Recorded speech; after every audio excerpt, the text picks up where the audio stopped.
Wednesday, February 7th. On the outskirts of the Koblenz headquarters, military maneuvers are carried out in preparation for the invasion of the West.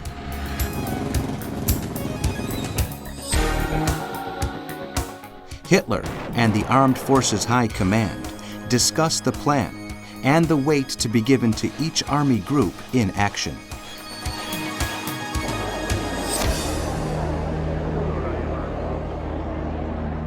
Franz Halder, chief of the General Staff of the OKH and a supporter of the tactics proposed by von Manstein, opts to give priority to the offensive in the Ardennes.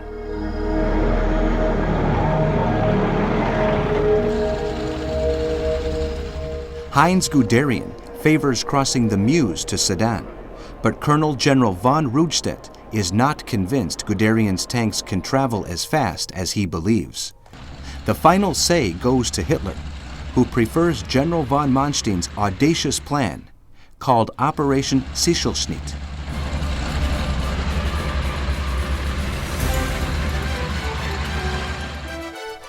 The High Command of the Kriegsmarine decides that the pocket battleship Admiral Scheer should go into dry dock for important work that will lead it to being reclassified as a heavy cruiser.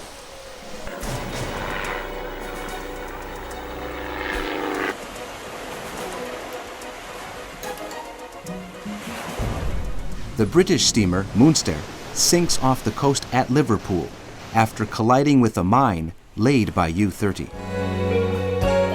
Its 190 passengers and 44 crew are rescued.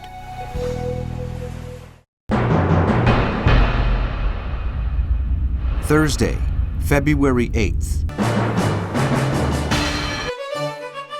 General Gamelin establishes his headquarters at the fortress of Vincennes, close to Paris, but a long way from the front.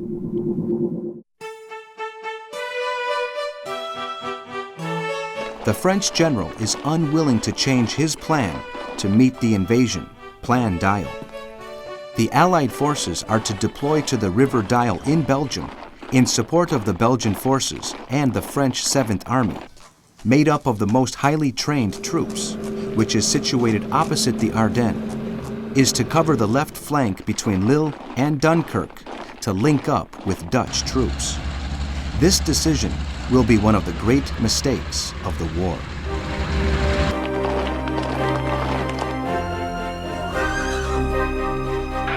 However, both the French and Belgian intelligence services fear that the armies of the Third Reich will cross the Ardennes, something which commanders like Pétain believe to be impossible due to the nature of the terrain.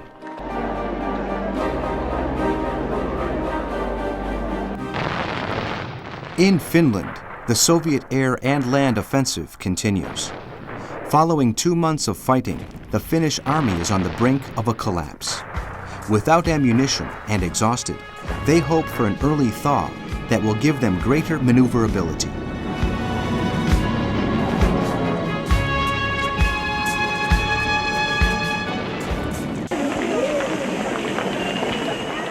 In New York, the double agent William Sibold, who works as a radio operator, begins to work with the FBI to dismantle the German spying network called the Duquesne spy ring.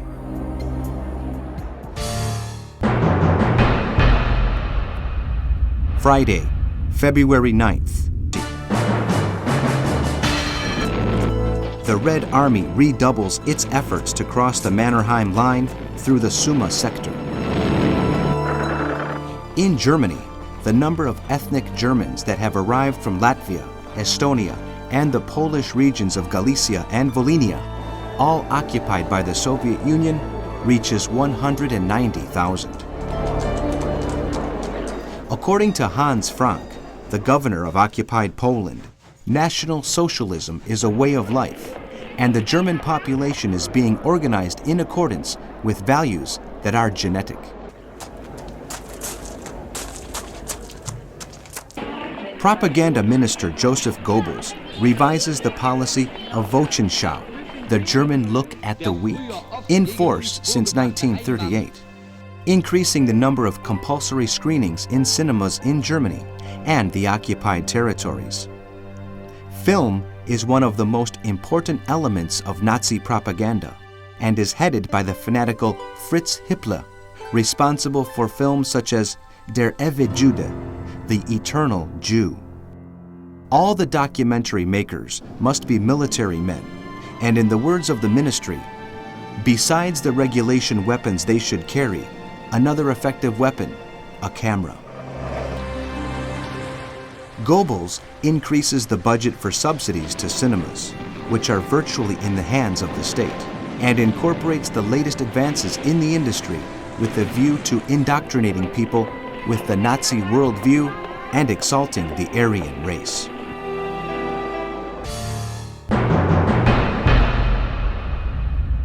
Saturday, February 10th. Following 10 days of heavy shelling, the Red Army infantry begins a new offensive against the Finns.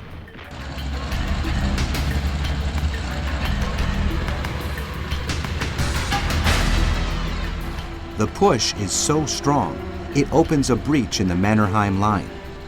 The situation leads Finnish Prime Minister Ryti to hold urgent meetings with his Foreign Minister Tanner and Marshal Mannerheim to analyze the different possibilities of reaching peace with the Soviet Union.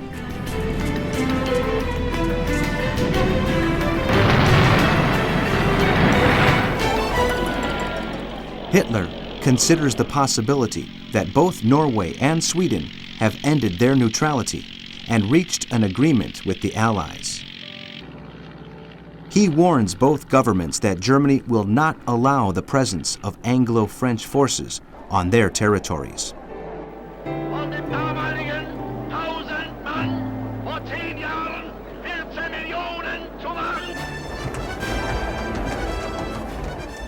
In the Protectorate of Bohemia-Moravia, a part of dismantled Czechoslovakia, the Reich governor, Konstantin von Neurath, orders all businesses and property belonging to the Jews to be requisitioned by the German government. In the Sea War, the British Admiralty, for the first time, successfully puts into practice the system of defense against magnetic mines.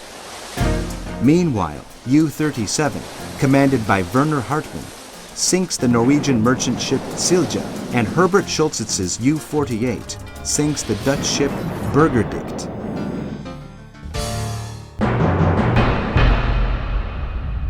Sunday, February 11th. The Red Army advances into the interior Finland after breaking through the Mannerheim Line on the Suma front.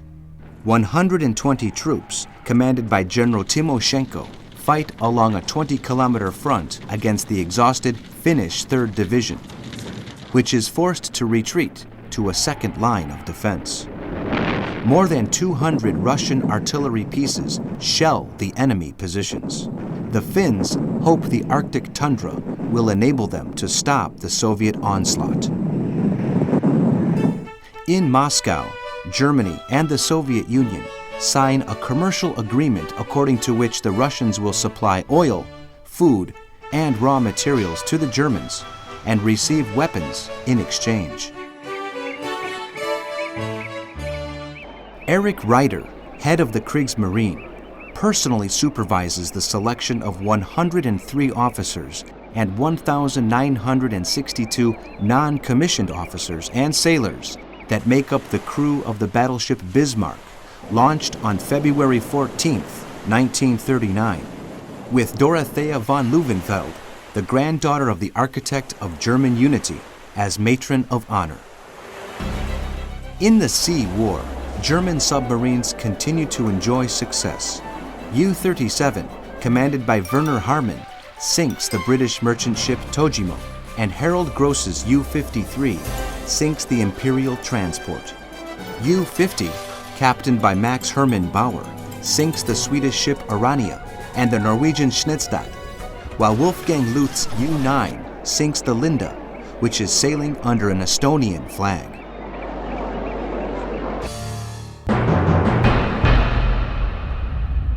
Monday, February 12th. The Finnish government requests immediate help from Great Britain, France, and Sweden, though it does not believe it will arrive in time to save the country. Sweden and Norway are very reluctant to get involved in the conflict, warned off Hitler, and remain neutral.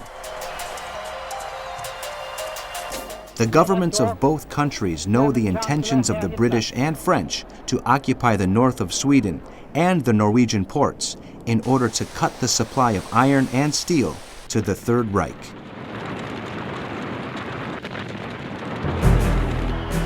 The Soviet advances give Stalin the opportunity to present new demands to the Finns. On this occasion, besides the city of Hanko, he calls for the transfer of the Kalarian Isthmus and all the land to the north of Lake Ladoga. In the Sea War, U-33, commanded by Hans Wilhelm von Dresky, with a crew of 42 men, is attacked and sunk by the British minesweeper Gleaner in the Clyde estuary. 17 men survive. The British get their hands on 3 Enigma machine rotors, and the experts in Bletchley Park near London are able to work out German operational procedures. As a result of this action, the Gleaner's captain, Hugh Price, receives the Order of Merit. Meanwhile, U-26, commanded by Heinz Scheringer, sinks the Norwegian merchantman Nidarholm, and Harold Gross's U-53 sinks the Swedish ship Dalarö.